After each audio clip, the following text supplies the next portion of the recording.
balance changes, which I will do here. So I just started a new recording because I want to upload to YouTube as well, right? So for the people watching. So let's look at the aspect changes. So Tier's changes from, we all know what the units do, right? So that's just what actually changes. Tier S1 damage from 110% to 120% attack, whatever, that's fine. Chance of absorbing from 80% to 100%, that's great. Great change. S2 damage from 80% to 85%. Okay.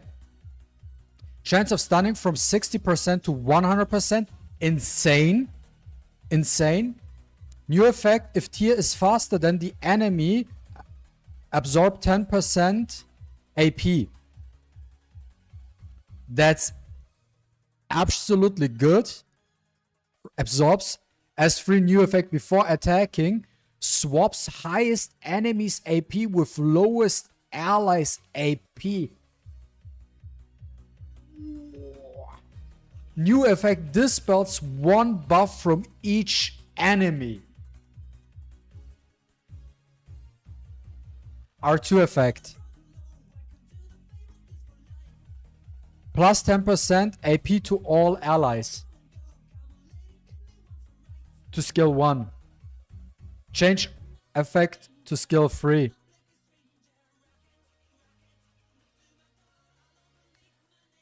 At R6, no more AP absorption. Wait, to skill 3. No more AP absorption, but minus 30% to all enemies, plus 30% AP to all allies.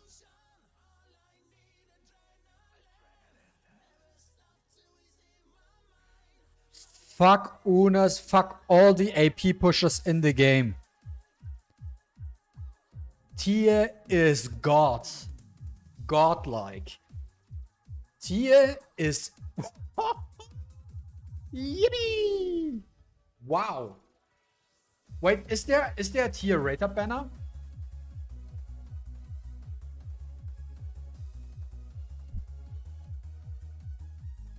Okay. Wait.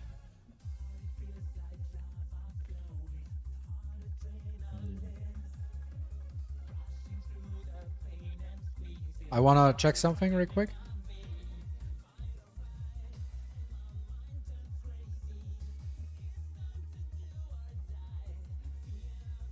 I need 2 more copies of TA.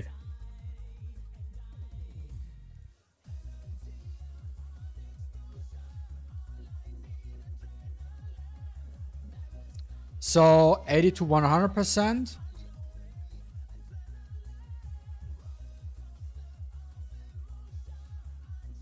Yo, I already know where I'm putting in. Yo, guys, watch this. I have 40. Tier skill ups confirmed. I need 2 more rezos. Do I have a rezo maybe and I didn't know about? No, I need 2 more. I need her at R6 now. 2 more copies of TA. Let me check my rezo pool. She's in there. Good rezo pool. Good fucking rezo pool. Okay. Nonetheless, let's go back to this here. This here.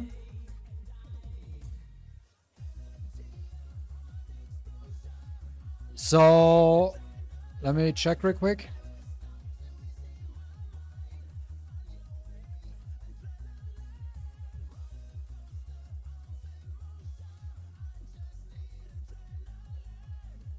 Oh yeah, that's big. That's actually big because the difference is steals 30% of each enemy's AP and shares it equally among all allies.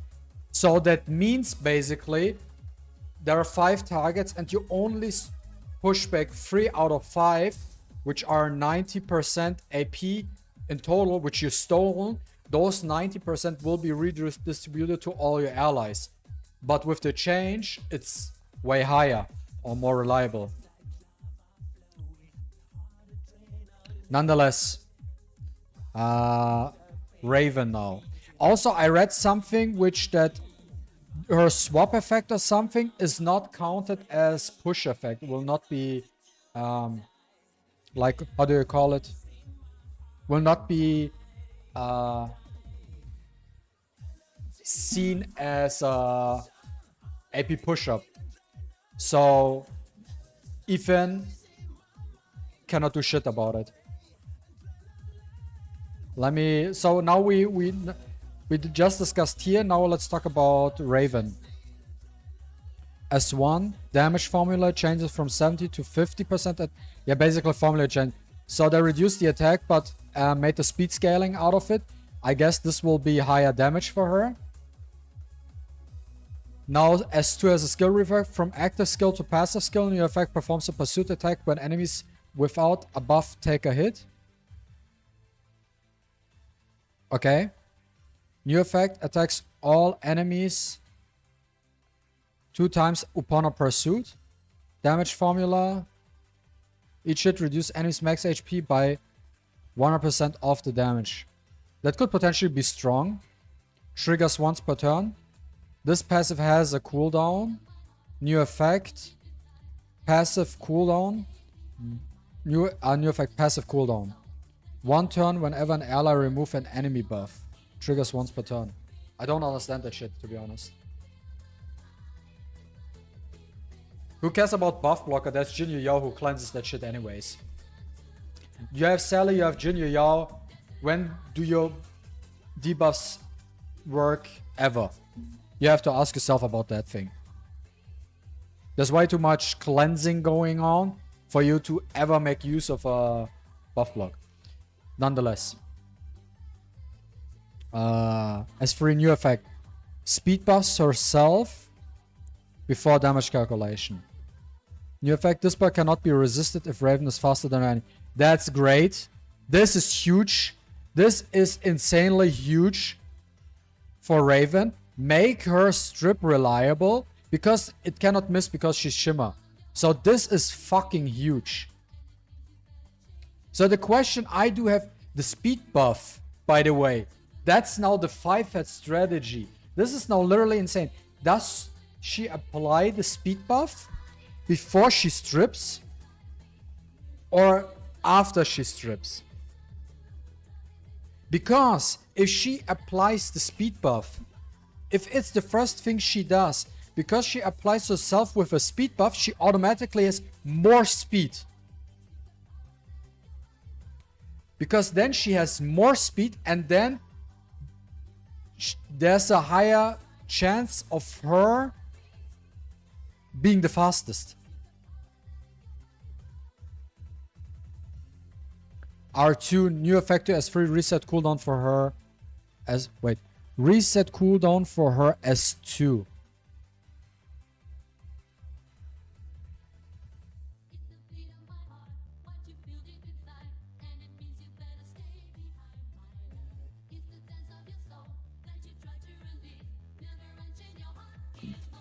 Raven is good. Dude, the fact that fucking TA has a... Dude, you just wanna build TA on your... probably on your fastest set? Yeah, TA on your fastest set with as much accuracy as possible.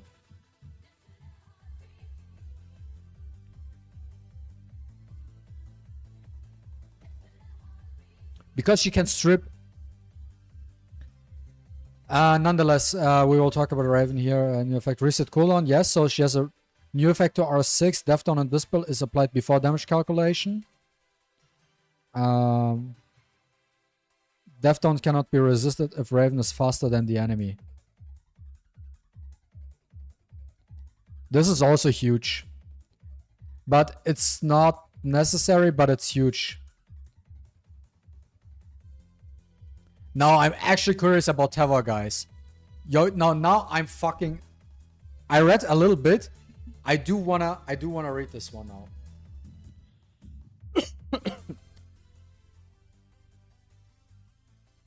So Tevor.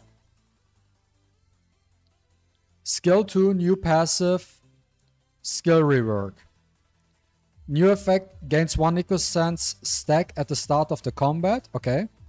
New effect gains 1 Nicosens stack upon killing an enemy. New effect Tevor attacks ignore damage mitigation. Bye bye Sally. Bye bye. Oh, there's the camera. Sorry. Bye bye Sally. Damn, that's huge. Because Sally is the motherfucking damage mitigation queen.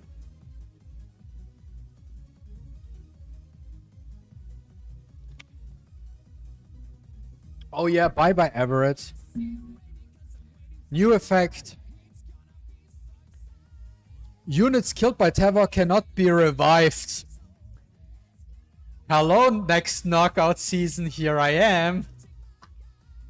New effect. At the start of his turn, Tevor marks separately 3 enemy units. The one with the highest attack, the one with the highest defense, the one with the highest HP.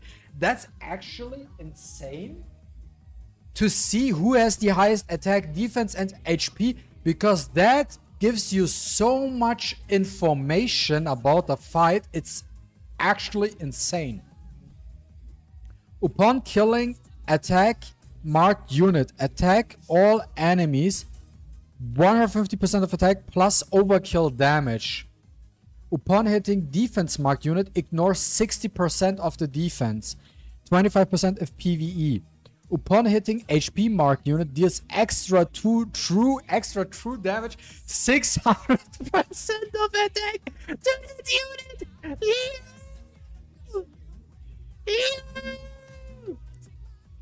600% plus windpin, brother. S3, new effect. This builds all buffs on one enemy and absorbs all AP before damage calculation.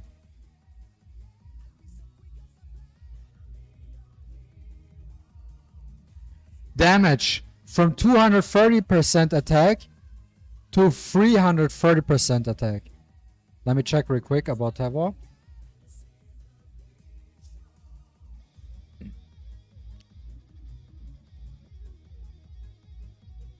Where's my Tevor?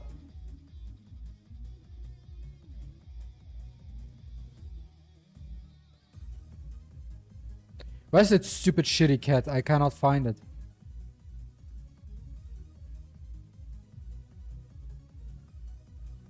Yeah. Okay, I found it. 330%. R2 new effect Tevor always crits.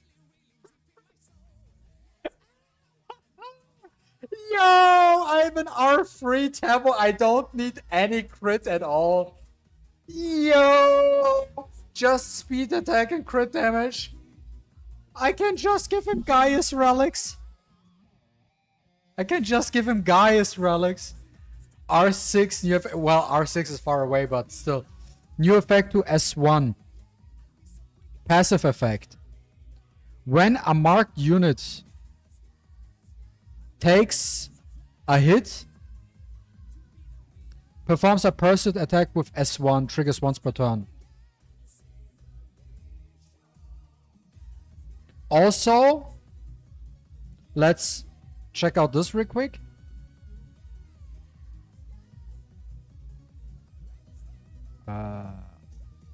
So here we go, right? I can skill him up if the skill ups do make sense.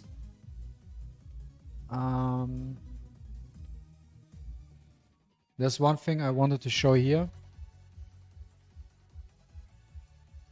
Because that is not on the Discord, right? As per balance change, which that is fucking huge, by the way, guys. This is on top of the changes he got. That's the one thing I was looking for. That's the fucking great thing what they did with Tevor here. And that's base speed adjustment. Old speed is 97, new 104. New ascension from HP 10% to speed plus 5. He has 109 speed. This is insane. This is great. This is fucking great. I always said his fucking base speed is trash. Now they gave him 7 more speed plus 5 on Ascension as well. He's fucking lit. Yo, like, Tevor was relevant. No, not relevant. Irrelevant since the launch of the game. He was irrelevant. Also, there's one thing for me personally that is missing on the Tevor. I don't see a captain ability on him. I still don't see a captain ability on him. So that's the one thing I'm still like, where's the captain ability on Tevor?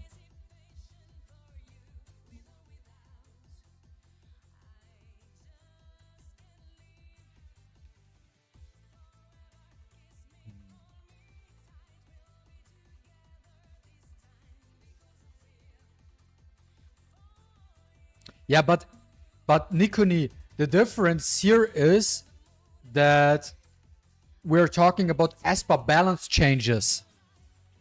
So if you give someone a captain ability, you should include that as well, right? Oh, that Esper now has a captain ability as well, right?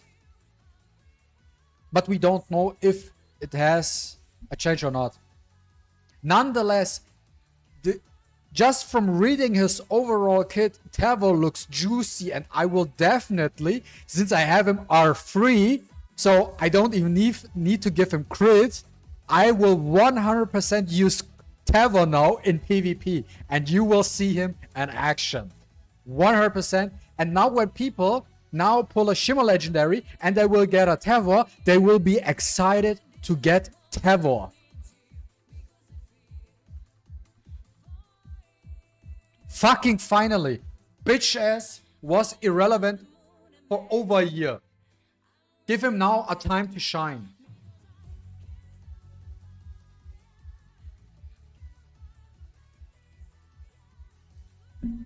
Nonetheless,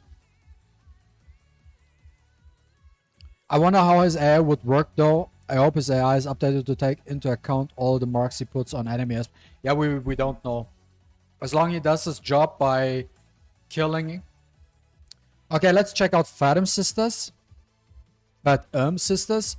As 3 new effect, each hit has a 50% chance to inflict miss rate for 2 turns. Alt R2 effect. CD reduced from 5 to 4 turns. R2 new effect to S2 if the target is dead. Revise him and healing him for 1% of their max HP. CD increased by 2 turns. So she has a revive effect on her R2 now. R6 new effect to S2 dispels. To S2. Dispels all debuffs from all allies. Dude, I have to look at the sisters. I have the sisters at R4 or at R5? R4 I have them.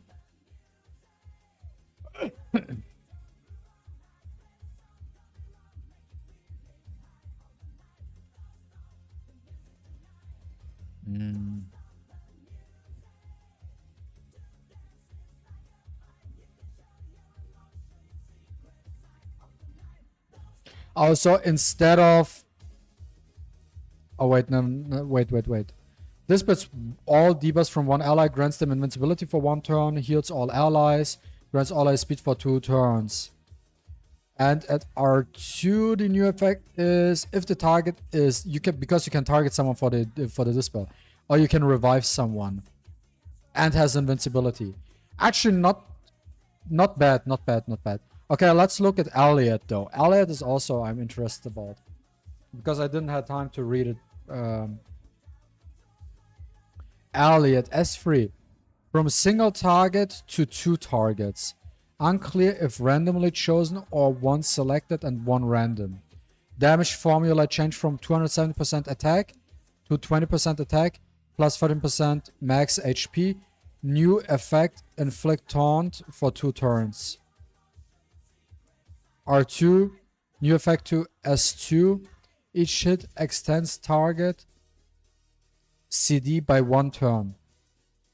No need to taunt anymore. Nice. R6 new effect to S3. ability won't miss and won't be resisted. So I think the not resisted thing is already in the kit, but they also added the won't miss part. Right? So his S3 cannot be resisted anymore. And it also won't miss, right? Or can it be resisted? And you need R6 for both.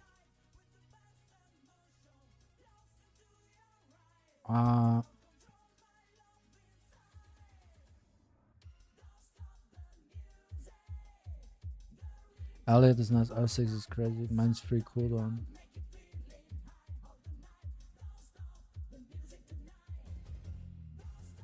What do you mean mine is free cooldown?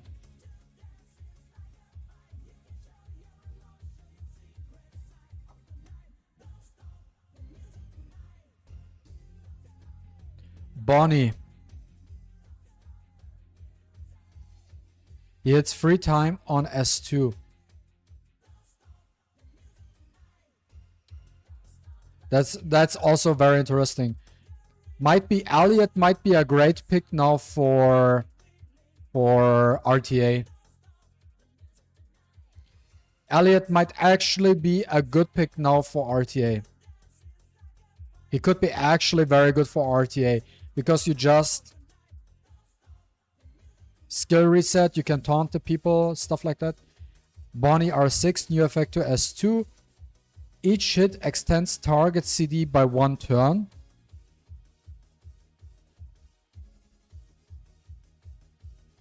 Not bad, but not the biggest either, in my opinion.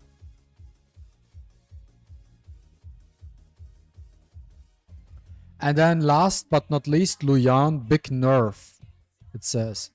New effect, Luyan gains Death Tomb stack at the start of the combat. S2 new effect grants one ally recovery for 1 turn and standard for 2 turns. New effect, if Luyan has Death Tomb effect, this skill can revive a dead ally and heal him for 1% of max HP. R6 new effect, when an ally falls if Luyan does not have Death Tomb, gains Death Tomb. Triggers once per battle. So what's the nerf here? I'm not a Luyan user to know. I never used Luyan, so I don't know what he does.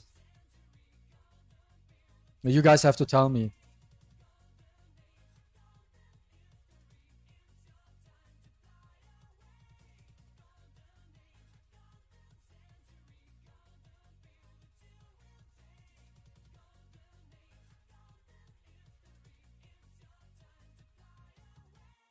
How does he reduce skill reset 2 people? That doesn't work because S3 changes. S3 doesn't have a skill reset, right? Oh no, or does the S3? No, wait, here it says R2. New effect to skill to each hit extends target CD. So S3 and S2 can skill reset.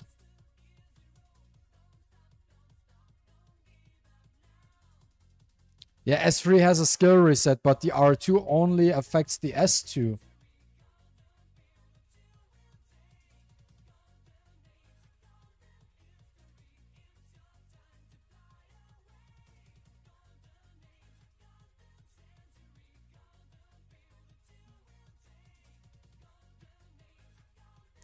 I'm gonna read this real quick.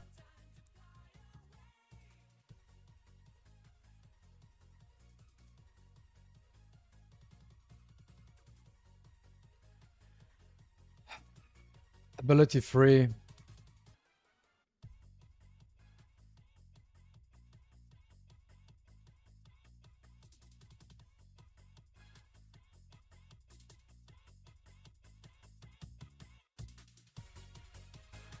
Our S3 now is he skill resets and taunts for 2 turns. Good. And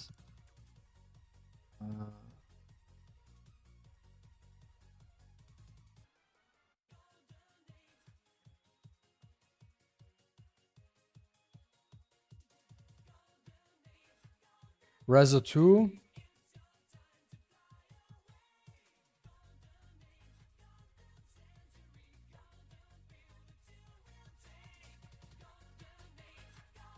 Sharp Stratagem.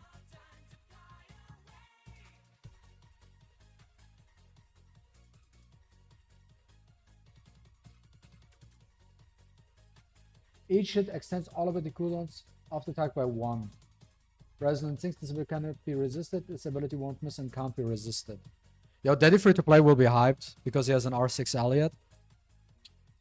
But yeah, it's good. It's definitely good. Good changes to Elliot overall. We will see how we can incorporate him in PvP stuff.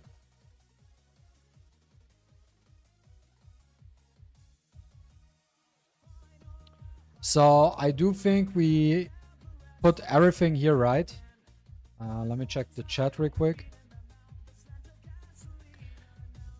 So that's basically all about the changes. The best thing about the patch are the Esper balance changes, which are actually hype. I did not expect Liv to do that. So for the people who are watching this video then on my YouTube channel and not live on stream, thanks for watching and see you next time.